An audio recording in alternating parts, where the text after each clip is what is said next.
एक छोटी सी बस्ती थी। वहाँ बहुत सारे लोग रहते थे। हर किसी के पास अपना कोई न कोई सबसे अच्छा दोस्त था। लेकिन उसी बस्ती में दो लड़के भी रहते थे। एक का नाम था रवि, जो खेल कूद में बहुत अच्छा था, और दूसरे का नाम था अमन, जो पढ़ाई लिखाई में बहुत तेज था। दोनों एक ही स्कूल में पढ़ते थे, लेकिन बचपन से ही दोनों एक दूसरे के सबसे बड़े दुश्मन थे। अगर रवि कहीं खेल रहा होता तो अमन उसे देखते ही वहाँ से चला जाता, और अगर अमन नदी में नहा रहा होता तो रवि उसे देखकर उस नदी से दूर चला जाता। दोनों को एक दूसरे की शक्ल तक पसंद नहीं थी। गाँव के लोग हमेशा कहते थे ये दोनों कभी एक दूसरे के दोस्त नहीं बन सकते। लेकिन एक शाम रवि स्कूल से घर लौट रहा था। रास्ते में उसे एक नदी दिखी तो वह कुछ देर के लिए वहाँ बैठ गया और कुछ सोचने लगा। तभी अचानक जंगल से एक बड़ा सा भालू वहाँ आ गया। रवि डर गया। उसने भागने की कोशिश की, लेकिन भालू ने उसे जोर से धक्का दिया और रवि सीधा नदी में गिर गया। रवि को तैरना नहीं आता था। वह पानी में हाथ पैर मारने लगा और जोर जोर से मदद के लिए चिल्लाने लगा, लेकिन वहाँ कोई नहीं था जो उसे बचा सके। तभी वहाँ से अमन गुजर रहा था। जैसे ही उसकी नजर रवि पर पड़ी, वह हैरान रह गया। उसने कहा, अरे ये तो मेरा दुश्मन रवि है। अमन कुछ पल के लिए रुकर सोचने लगा, फिर बिना कुछ सोचे वह सीधा नदी में कूद गया। उसने रवि को पकड़ा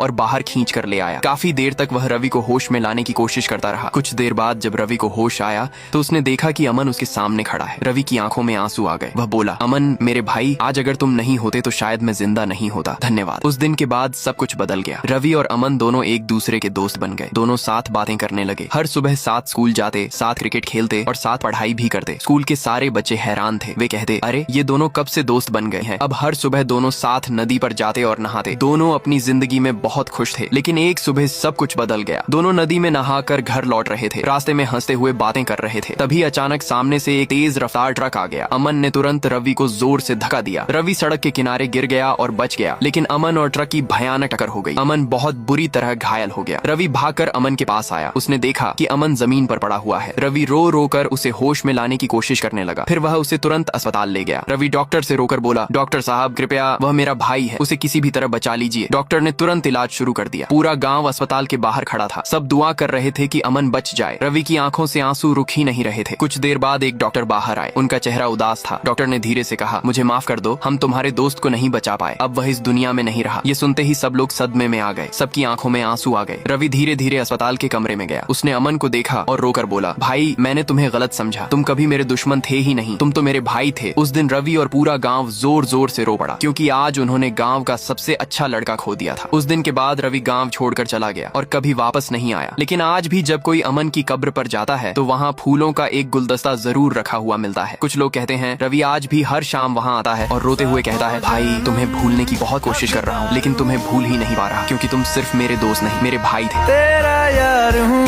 मैं।